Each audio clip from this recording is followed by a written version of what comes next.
Good morning all of you. बेटा आज हम अपना एक नया पाठ कामचोर इसको पढ़ेंगे, इसके अभ्यास कार्य को देखेंगे। लेकिन इसमें जो करना है उसको समझ लीजिए। इसमें समास करना है, समास हम आधे कर चुके हैं। यहाँ पर आपको अव्ययी भाव, कर्मधारय और बहुव्रीहि इन समासों का अध्ययन करना है। हम इससे पहले तत्पुरुष, द्विगु और द्वंद्व समास पढ़ चुके हैं, तो आज हम इन तीनों को पढ़ लेते हैं, अव्ययी भाव, कर्मधारय और बहुव्रीहि। तो चलिए एक एक करके देखते हैं। अव्ययी भाव समास होता क्या है? अव्ययी भाव समास बेटा, समास में आपने देखा था कि हम दो पदों को, मतलब दो शब्दों को मिलाकर उनमें होने वाले परिवर्तन से जो भी चीजें निकल कर आती हैं, जो शब्द बनता है, वो समास कहलाता है। मैंने संधि भी आपको बताई थी। आप संधि और समास में बिल्कुल कंफ्यूज नहीं होंगे। संधि में दो वर्णों के मेल से परिवर्तन होता है, यहाँ पे दो शब्दों के मेल से परिवर्तन होता है। अब अव्ययी भाव समास को हम देखते हैं। अव्ययी भाव समास में होता क्या है बेटा? जाहिर सी बात है कि जब मैं आपसे कह रही हूँ कि दो शब्दों को मिलाकर जो भी परिवर्तन आता है वो समास कहलाता है। तो जहाँ पे भी हम अगर अव्ययी भाव पढ़ रहे हैं या कर्मधारय देख रहे हैं या बहुव्रीहि देख रहे हैं, तो तीनों में दो दो शब्द होंगे ही होंगे। ठीक है, तो यहाँ पर जो अव्ययी भाव समास होता है, इसमें जो पहला पद होता है, पूर्व पद जिसे कहते हैं, जो पहला शब्द होता है वो अव्यय होता है। जाहिर सी बात है कि दो शब्दों को मिलाकर बना होगा, है ना। दो शब्द होंगे, पहला और दूसरा। तो पहला जो शब्द होता है वो पूर्व पद कहलाता है और जो दूसरा शब्द होता है वो उत्तर पद कहलाता है। उत्तर का मतलब होता है बाद में, पूर्व का मतलब होता है पहले। तो पहला पद और दूसरे बाद का पद। तो पूर्व पद जो अव्ययी भाव समास में जो पूर्व पद होगा वो अव्यय होगा। अव्यय आप जानते हैं, अव्यय का मतलब है ऐसे शब्द जिनमें लिंग वचन कारक के कारण कोई भी परिवर्तन ना आए। ऐसे शब्द जिनमें वाक्यों में आप कहीं पर भी, चाहे वो एक वचन प्रयोग करे, चाहे बहुवचन प्रयोग करे, चाहे आपका स्त्रीलिंग प्रयोग करे या पुल्लिंग प्रयोग करे, उन शब्दों में कोई परिवर्तन नहीं आता लिंग वचन कारक के कारण। ऐसे शब्द अव्यय कहलाते हैं। तो इसका जो अव्यय भाव समास होता है ना, उसमें जो पहला पद होगा वो हमेशा अव्यय होगा और प्रधान होगा, इंपॉर्टेंट होगा। जैसे आपसे मैंने कहा कि एक उदाहरण देख लीजिए, आमरण। अब आ हमारा क्या है? अव्यय है, इसमें कोई परिवर्तन नहीं आएगा, है ना। और पूर्व पद हमारा प्रधान होता है, ये पद प्रधान है और इसका मतलब क्या है? मरने तक। इसका अर्थ जो हम लगाएंगे वो है मरण तक या मरने तक। आमरण, आपने देखा होगा ना, आमरण अनशन में बैठते हैं, मतलब बिना अन्न खाए, अन्न ग्रहण किए वो मरने तक ऐसे उसमें बैठ जाता है, देखा होगा। तो इस तरीके के शब्द जो होते हैं वो क्या कहलाते हैं? अव्ययी भाव समास। एक अन्य उदाहरण देख लीजिए। आपने अगर कहा आजीवन, आ हमारा फिर से क्या है? अव्यय है और प्रधान है, और जीवन आप जानते हैं, आजीवन। या आपने कहा बेइज्जत, तो बे शब्द में क्या है? ये हमारा अव्यय है, इसमें लिंग वचन कारक के कारण कोई परिवर्तन नहीं आएगा और प्रधान भी है। तो ऐसे शब्द क्या कहलाते हैं? अव्ययी भाव समास। अब कर्मधारय क्या होता है? कर्मधारय जान लीजिए।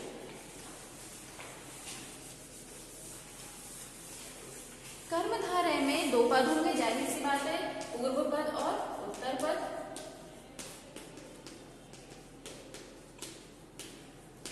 ठीक, तो यहाँ पर ये क्या है? ये ज्यादातर विशेषण विशेष्य का कार्य करते हैं। विशेषण विशेष्य वाले शब्द आते हैं, विशेषण विशेष्य वाले। अब विशेषण क्या होता है? जिस संज्ञा या सर्वनाम की विशेषता बताई जा रही हो, है ना। और विशेष्य क्या होता है? जिसकी विशेषता बता रहे हैं। जैसे अगर आपसे कहा कि काला घोड़ा, तो काला क्या है? उसकी विशेषता बताई जा रही है घोड़े की, तो काला शब्द आपका विशेषण हो गया। और किसकी बता रहे हैं? घोड़े की बता रहे हैं, तो घोड़ा आपका विशेष्य हो गया। तो विशेषण और विशेष्य, ज्यादातर इसमें जो पद होते हैं विशेषण विशेष्य वाले आते हैं, या फिर उपमेय उपमान। उपमेय उपमान भी आपको मैंने बताया था कि जिसकी तुलना की जाती है वो उपमेय है, और जिससे की जाती है वो उपमान है। तो उपमेय, उपमान, इस तरीके के शब्द आते हैं। उदाहरण देख लीजिए, अगर मैंने आपसे कहा कि महात्मा, महात्मा, तो महान है आत्मा जो, महान है आत्मा जो, तो महान आत्मा अगर आप कहेंगे तो यहाँ पे विशेषण क्या होगी, महान, और किसको बता रहे हैं, आत्मा को बता रहे हैं, विशेष्य हो गया। इस तरीके के शब्द होते हैं, ठीक है। इनका संबंध ऐसा होता है कर्मधारय समास में। अब बच्चा क्या करता है, बच्चा कर्मधारय और बहुव्रीहि में कंफ्यूज होता है। क्यों? क्योंकि इसमें तो हम दोनों पद, इसमें क्या है, हमारे प्रधान है, इसमें पूर्व पद भी प्रधान है, उत्तर पद भी प्रधान है। बहुव्रीहि में भी ज्यादातर या अधिकांशतः अगर देखा जाए प्रायः इसी तरीके के शब्द आते हैं, लेकिन होता क्या है, इसमें होता क्या है, इसमें ये दोनों पद प्रधान ना होकर कोई तीसरा पद प्रधान होता है, प्रधान ना होकर तीसरा पद। अब तीसरा पद ये कहां से आया, एक अर्थ, अलग अर्थ निकलेगा, एक अलग अर्थ निकलेगा, तब जाके वो आप क्या करेंगे, ठीक है। जैसे मान लीजिए हमने कहा नीलकंठ, नीलकंठ। अब आपने कहा कि मैम ये तो कर्मधारय समास में हो सकता है, क्योंकि इसमें क्या है, नीला कंठ, विशेषण विशेष्य आ रहा है। बिल्कुल हो सकता है, ये कर्मधारय भी हो सकता है, लेकिन बहुव्रीहि भी हो सकता है, इसमें कंफ्यूज नहीं होना है। आपको क्या करना है, अगर आप इसका एक तीसरा पद बता देते हैं, एक तीसरा पद मुख्य रूप से जो अगर आप उसको डिफाइन कर देते हैं तो वो बहुव्रीहि हो जाएगा, और अगर नहीं करते हैं तो कर्मधारय ही रहेगा। जैसे नीलकंठ, नीला है कंठ जिसका, अर्थात भगवान शिव। आप जानते हैं भगवान शिव का कंठ नीला है, उन्होंने विष का पान किया था और गले में ही उन्होंने उसको क्या कर लिया था, रख लिया था, अपने उदर में नहीं डाला था। तो यहाँ पर उस विष के प्रभाव से उनका कंठ क्या हो गया था, नीला पड़ गया था, तो तब से उनको नीलकंठ के नाम से संबोधित किया जाता है। अब यहाँ पे आप देखिए नीलकंठ, अगर आपने बस इतना लिखा नीला है कंठ जो, तो वो कर्मधारय समास है। लेकिन अगर आपने कहा नीला है कंठ जिसका, अर्थात भगवान शिव, आपने क्या किया, आपने एक तीसरा पद बता दिया मुख्य, आपने एक तीसरा अर्थ निकाल दिया जो कि होता है, तो वो हो जाएगा बहुव्रीहि समास। बच्चा ज्यादातर कर्मधारय और बहुव्रीहि में कंफ्यूज होता है, तो आपको कंफ्यूज नहीं होना है। अगर आपको तीसरा पद पता है तो बहुव्रीहि हो जाएगा। जैसे एक उदाहरण मैंने अगर आपसे कहा दशानन, दश है आनंद जिसके, आनंद का मतलब मुख होता है, दश है आनंद जिसके। अब 10 आनंद किसके थे, रावण के थे, आप जानते हैं। तो आपने कहा दश है आनंद जिसके, अर्थात रावण, तो वो आपका बहुव्रीहि समास हो जाएगा। लेकिन अगर आपने कहा कि दश है आनंद जो, बस यहीं पे आपने खत्म कर दिया, तो दश और आनंद हमारा विशेषण विशेष्य का भी तो कार्य कर रहा है, तो यहाँ पर अगर आपने समाप्त कर दिया तो वो कर्मधारय समास है, ठीक है। तो कर्मधारय और बहुव्रीहि में आपको इतना अंतर पता करना है कि बहुव्रीहि में एक तीसरा पद प्रधान होता है, एक तीसरा पद निकलता है, और कर्मधारय में ऐसा नहीं होता। अब हम एक्सरसाइजेस देखते हैं, ये तीनों हमें करने थे, ये तीनों हमने समझ लिए। अब एक एक करके एक्सरसाइजेस देखते हैं। तो पृष्ठ संख्या 114 खोलेंगे, पृष्ठ संख्या नहीं 113, 113। नीचे लिखे समस्त पदों का विग्रह कीजिए। विग्रह का मतलब मैंने बताया ना, जब उसको तोड़ते हैं, जब उसको अलग करते हैं, विग्रह होता है। और संधि में जब इनको अलग किया जाता है तो वो क्या कहलाता है, वो विच्छेद कहलाता है, ये अंतर है। अब आमरण, आमरण में क्या हो जाएगा, मरण तक।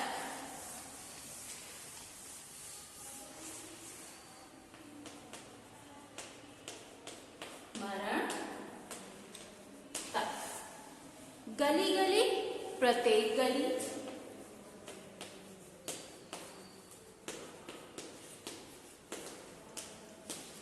तीसरा है आपका प्रतिदिन, प्रत्येक दिन।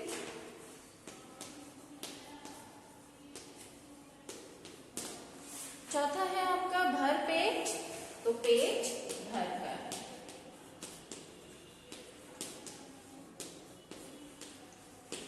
फिर है आपका यथा समय, जहां पर भी यथा लगा होगा ना बेटा, तो यथा को जब आप विग्रह करेंगे तो के अनुसार आ जाएगा। तो यथा समय मतलब समय के अनुसार।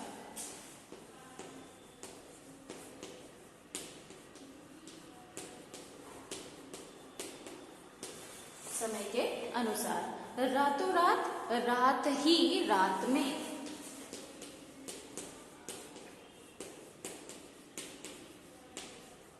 रात ही रात में। एक चीज और ध्यान से सुनिएगा, अव्यय भाव समास में ज्यादातर आपके बे, आ, यथा, ठीक है, इस तरीके के शब्द आते हैं। प्रति मतलब ये हमारे क्या है, अव्यय है, इस तरीके के शब्द आते हैं। और जब आपका एक ही पद दोबारा रिपीट हो, जैसे रातों रात, हाथों हाथ, जहां पर एक ही पद दोबारा से रिपीट हो तो ये वाले शब्द भी आपके अव्ययी भाव समास के अंतर्गत ही लिए जाते हैं। इस चीज का ध्यान दीजिएगा। ठीक, अब अगला है प्रश्न। अब आपको क्या करना है, मिलाना है। अब आपको समस्त पद बनाने हैं। तो जन्म से लेकर जन्म तक,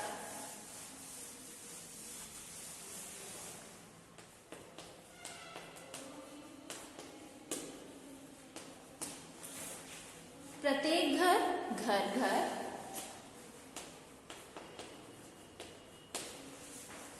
विधि के अनुसार। अब के अनुसार आ गया ना तो यथा लगेगा, तो क्या हो जाएगा, यथा विधि।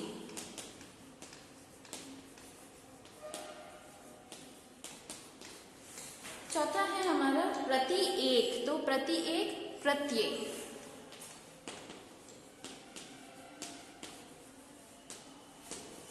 फिर है हमारा हाथ ही हाथ में, तो हाथों हाथ, अभी मैंने आपको बताया था। ठीक है, फिर है हमारा हर घड़ी, तो घड़ी घड़ी, घड़ी घड़ी। ये हमारा प्रश्न हो गया, अव्ययी भाव समास का हो गया। अब हम करेंगे कर्मधारय समास का। देखिए प्रश्न संख्या 6, आपको विग्रह करना है महात्मा। तो महान है जो आत्मा,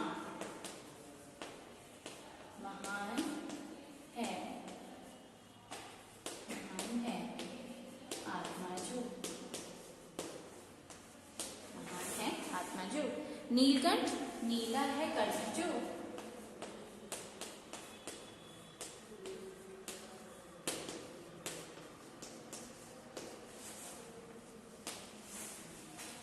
पीतांबर, पीला है जो।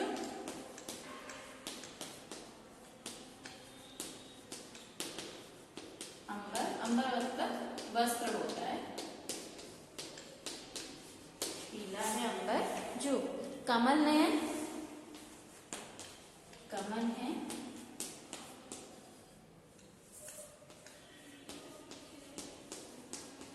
नयन जो।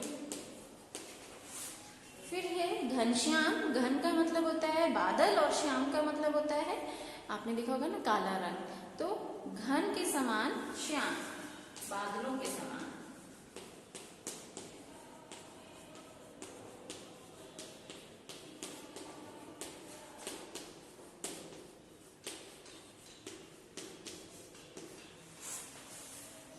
ये कृष्ण का नाम है घनश्याम। फिर है हमारा अगला विग्रह हो रखे हैं, आपको समस्त पद बनाना है। चंद्र के समान मुख, तो चंद्रमुख।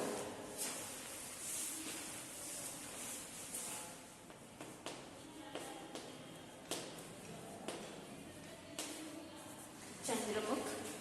महान है जो आत्मा, महात्मा।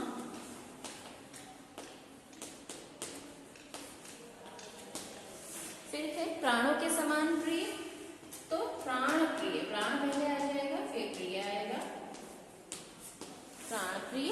मृग के समान लोचन, मतलब हिरनी के समान जिसके नेत्र हैं, तो उसको मृग लोचन कहेंगे, मृग लोचन।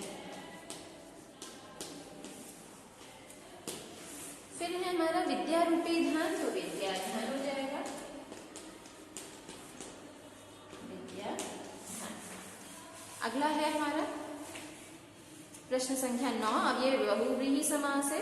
तो गिरिधर, आपको क्या करना है, विग्रह करना है। अब इसका देखिए बहुव्रीहि में मैंने आपको बताया ना कि तीसरा पद प्रधान होता है, तीसरा अर्थ निकलेगा ही निकलेगा। तो गिरिधर, गिरि का मतलब होता है पहाड़, पहाड़ को धारण किया है जिसने, अर्थात कृष्ण। आपको पता है ना कि उन्होंने क्या किया था, गोवर्धन पर्वत को अपनी कनिष्ठिका में उठाया था। तो गिरिधर को कैसे लिखेंगे,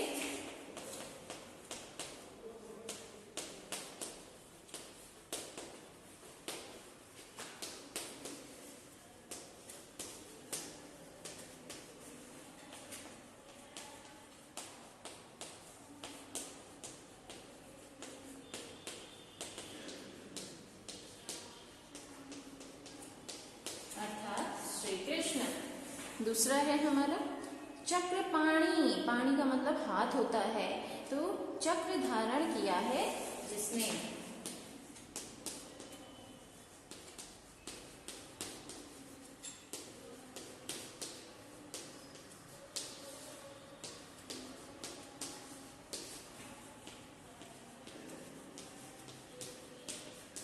अर्थात विष्णु जी। ठीक है, फिर है हमारा दशानन। तो दश है आनंद जिसके,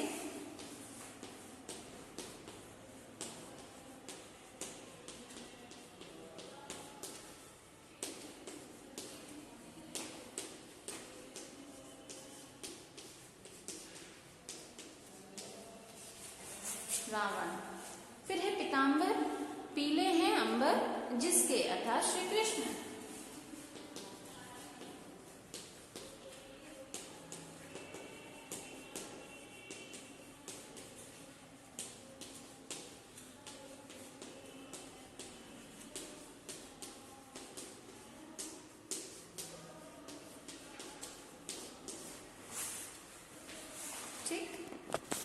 फिर है हमारा नीलकंठ, नीला है कंठ किसका, अर्थात बताइए, भगवान शिव।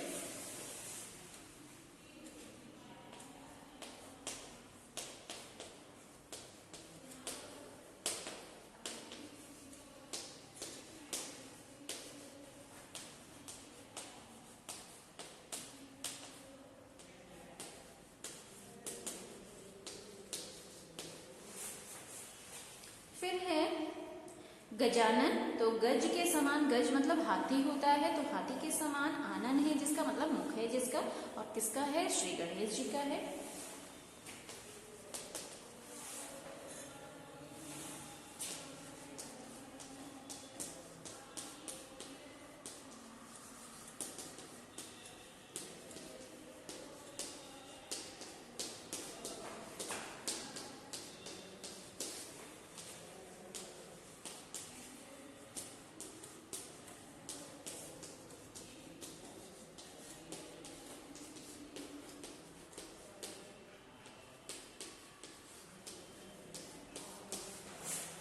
फिर है हमारा लास्ट चतुर्मुख, चार हैं मुख जिसके, और किसके हैं, ब्रह्मा जी के हैं। तो आप लिखेंगे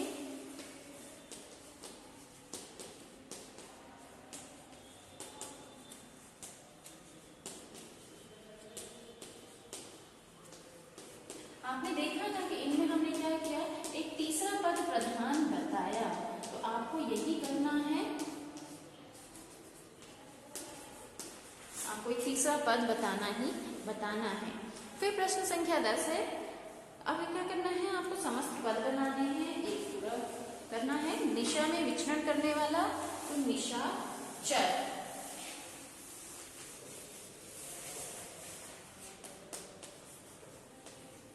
निशाचर। चर का मतलब चरण करने वाला, निशा का मतलब रात्रि होता है, निशाचर। फिर है मृग जैसे नैनों वाले, मृग नैनी।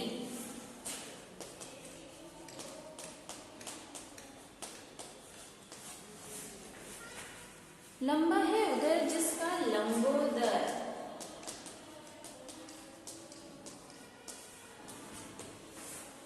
इसका किसका है? गणेश जी का है। 3 नदियों का संगम स्थल, तो 3 का त्री हो जाएगा और वेणी हो जाएगा, ठीक है, संगम स्थल त्रिवेणी। महान है आत्मा जिसकी, महात्मा।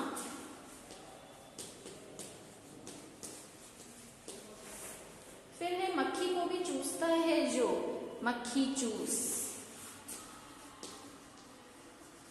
अब आप सोचेंगे कि कौन चूसता है? ये एक तरह से कंजूस लोगों के लिए प्रयोग किया जाता है, जो बहुत कंजूस होते हैं उसको हम मक्खी चूस कहते हैं। कंजूस जो होता है, जो बिल्कुल भी पैसा खर्च नहीं करता, जिसको लगता है कि नहीं बस बचाना चाहिए, अपनी चीजों में भी कमी करता है, दूसरे के लिए तो खर्च करने की ही बात नहीं है, तो उसके लिए एक शब्द का प्रयोग करते हैं मक्खी चूस। अब आप सोचेंगे कि सच में वो मक्खी चूसता है? नहीं नहीं, ऐसा नहीं है, मक्खी कोई नहीं चूसता है, ठीक है। अब अगला हम देखेंगे, अगला देखेंगे प्रश्न संख्या 116।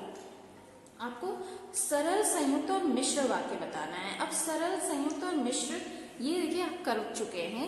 सरल में क्या होता है? केवल एक क्रियापद आता है, मतलब एक सरल वाक्य होगा जिसमें क्रिया जो होगी सिर्फ एक होगी। क्रिया जो समापिका क्रिया होगी जिससे वाक्य हमारा समाप्त होगा वो केवल एक होगी। संयुक्त में क्या होता है? 2 क्रियाएं होंगी, 2 अलग अलग वाक्य होंगे, 2 अलग अलग क्रियाएं होंगी, लेकिन उन दोनों वाक्यों को आपस में हमने किसी न किसी समुच्चय बोधक की सहायता से जोड़ा होगा। अब समुच्चय बोधक क्या होता है? और, तथा, क्योंकि, परंतु। जैसे मैंने आपसे कहा कि कल मैं विद्यालय नहीं गई क्योंकि वर्षा हो रही थी, तो वर्षा हो रही थी, कल मैं विद्यालय नहीं गई, तो 2 अलग अलग वाक्य हैं, लेकिन इसको मैंने क्योंकि से जोड़ दिया, है ना। मैं पढ़ रहा था और मेरा भाई लिख रहा था, तो मेरा भाई लिख रहा था, मैं पढ़ रहा था, ये 2 अलग अलग वाक्य हैं, दोनों को आपने और से जोड़ दिया। तो जहाँ जोड़ देते हैं आप 2 वाक्यों को, 2 अलग अलग क्रियाएं होती हैं, तो वो हमारा संयुक्त वाक्य होता है। मिश्र में क्या होता है? मिश्र में एक वाक्य प्रधान होता है और दूसरा उस पर आश्रित होता है। होंगे 2 वाक्य ही, होंगी 2 क्रियाएं ही, लेकिन दोनों आपस में डिपेंडेंट होंगी। जैसे मान लीजिए मैंने आपसे कहा कि माँ ने खीर बनाई जो कि बहुत स्वादिष्ट थी, माँ ने खीर बनाई जो कि बहुत स्वादिष्ट थी। अब मान लीजिए मैंने पहला वाक्य नहीं बोला कि माँ ने खीर बनाई, सिर्फ इतना कहा कि जो कि बहुत स्वादिष्ट थी। तो आपको क्या ये सेंटेंस क्लियर लग रहा है? आपको समझ में आ रहा है कि क्या एक्चुअल में स्वादिष्ट थी? कुछ भी हो सकता है, कोई भी भोजन हो सकता है, कोई मिठाई हो सकती है ना, कोई भी खाद्य पदार्थ स्वादिष्ट हो सकता है। तो जहां पर आपको लगे कि ये सेंटेंस अधूरा है, इसके साथ कुछ ना कुछ है, कुछ ना कुछ जरूर कोई ना कोई वाक्य से जुड़ा हुआ है, तो वो मुख्य वाक्य होता है, और एक मुख्य होगा और एक दूसरा उस पर आश्रित होगा, तो वो मिश्र वाक्य होते हैं। तो चलिए अब आप देखिए, माँ भोजन पका रही है, तो क्रिया हमारी सिर्फ एक है, तो कौन सा वाक्य है? सरल।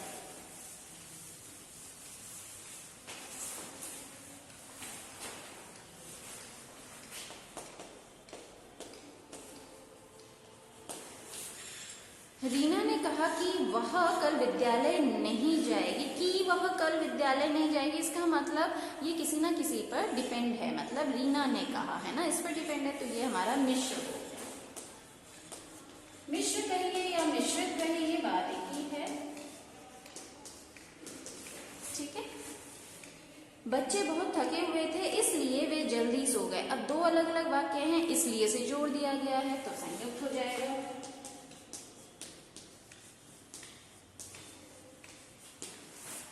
मुझे मालूम था कि वह नहीं आएगी, कि वह नहीं आएगी अधूरा है, किसी ना किसी के बिना, और की आ गया है, तो ये मिश्रित है।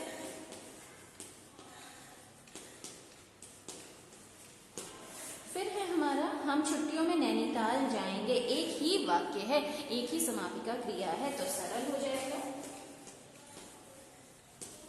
और अंतिम है सूरज निकल आया है और तुम अभी तक नहीं उठे, 2 अलग अलग वाक्यों को आपस में और से जोड़ा गया है, तो संयुक्त है। तो ये हमारा प्रश्न हो गया। आगे देखेंगे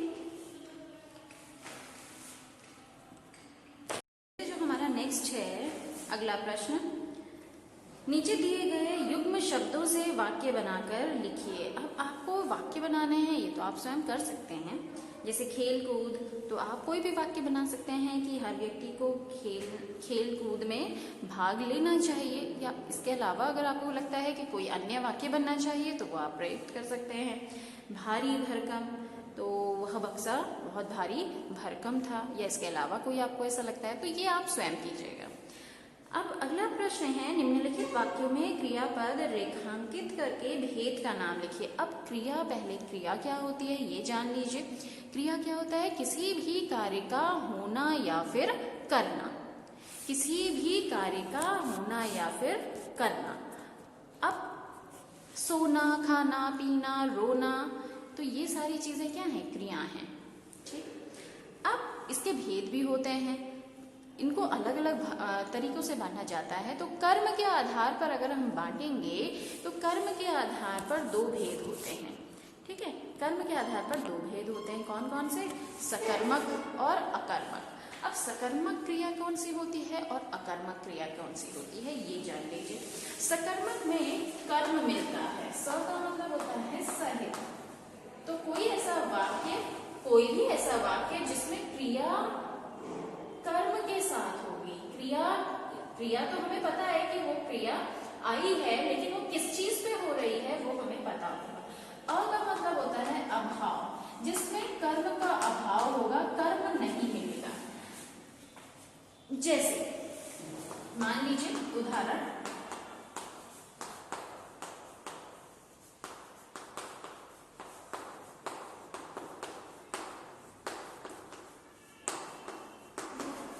पिताजी अखबार पढ़ रहे हैं। तो पिताजी हमारा संज्ञा शब्द है, पढ़ रहे हैं क्रिया है। अब क्रिया तो हमें पता है कि पढ़ रहे हैं, लेकिन क्या पढ़ रहे हैं? अखबार पढ़ रहे हैं। तो अखबार हमारा क्या है? कर्म। हमें पता है कि वो क्या पढ़ रहे हैं? अखबार पढ़ रहे हैं, है ना? क्लियर है। अगर मान लीजिए एग्जाम्पल होता,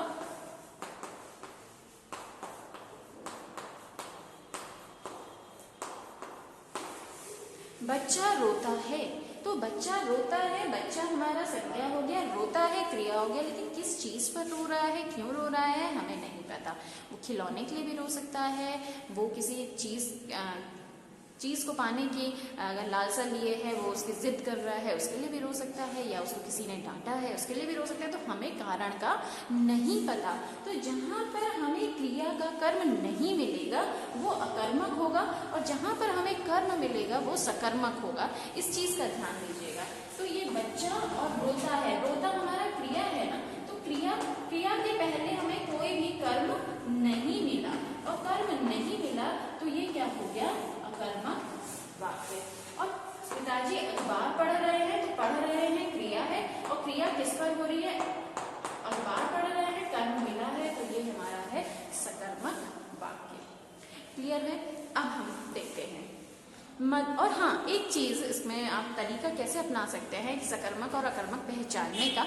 आप जो भी वाक्य होगा उस वाक्य में क्या लगाकर प्रश्न बनाना, क्या लगाकर प्रश्न बनाएंगे, और अगर उत्तर मिल जाएगा तो वो सकर्मक है, और अगर उत्तर नहीं मिलेगा तो वो अकर्मक है। जैसे मैंने आपको यहाँ पे लिखा है ना, पिताजी अखबार पढ़ रहे हैं, तो क्या लगाकर प्रश्न बनाइए कि पिताजी क्या पढ़ रहे हैं। तो पिताजी क्या पढ़ रहे हैं, हमें उत्तर मिल गया ना कि अखबार पढ़ रहे हैं, तो ये वाक्य सकर्मक है।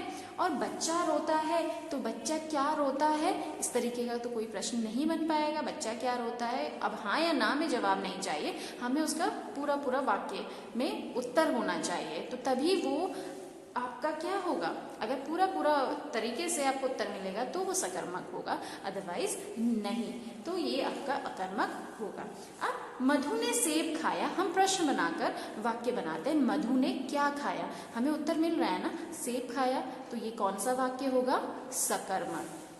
तो आप क्या करेंगे? क्रिया शब्द को रेखांकित करना है, तो सेब खाया को आप रेखांकित कर दीजिए और बगल में सकर्मक लिख दीजिए।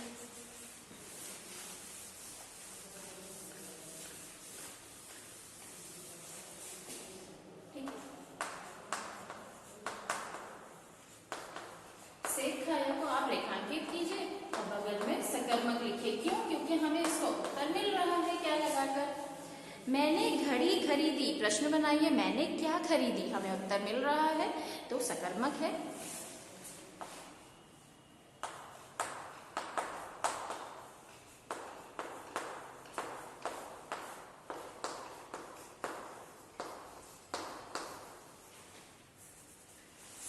हमारा कर्म है, ये भी हमारा कर्म है।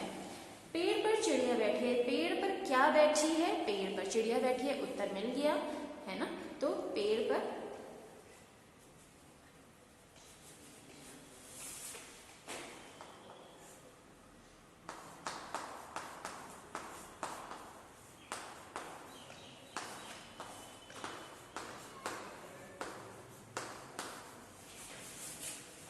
बच्चे छत पर पतंग उड़ा रहे हैं, बच्चे छत पर पतंग उड़ा रहे हैं, बच्चे छत पर क्या उड़ा रहे हैं? हमें उत्तर मिल गया है, पतंग उड़ा रहे हैं, तो ये भी सकर्मक है।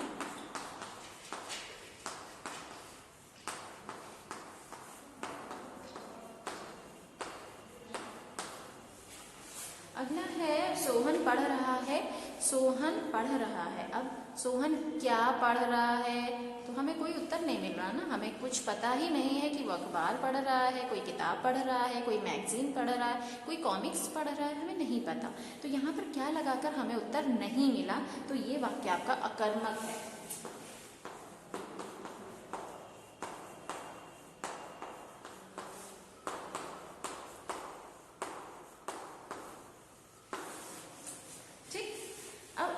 लास्ट है, निम्नलिखित वाक्यांशों के लिए एक शब्द लिखना है, ये आप कर सकते हैं।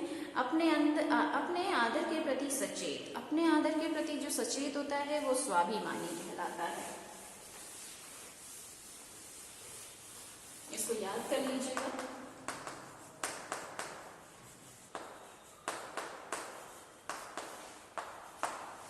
फिर है काम से जी चुराने वाला, आपका चैप्टर का नाम ही है कामचोर।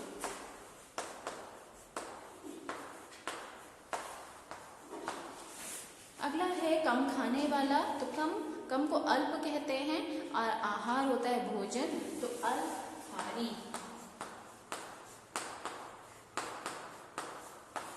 अगर एक साथ मिला देंगे तो अल्पाहारी हो जाएगा। जो स्वयं पैदा हुआ हो, मतलब जैसे ईश्वर के लिए हम कहते हैं, तो वो स्वयंभू होता है, स्वयं पैदा हुआ है। जिसकी गहराई का पता ना मिल सके वो अगाध कहलाता है।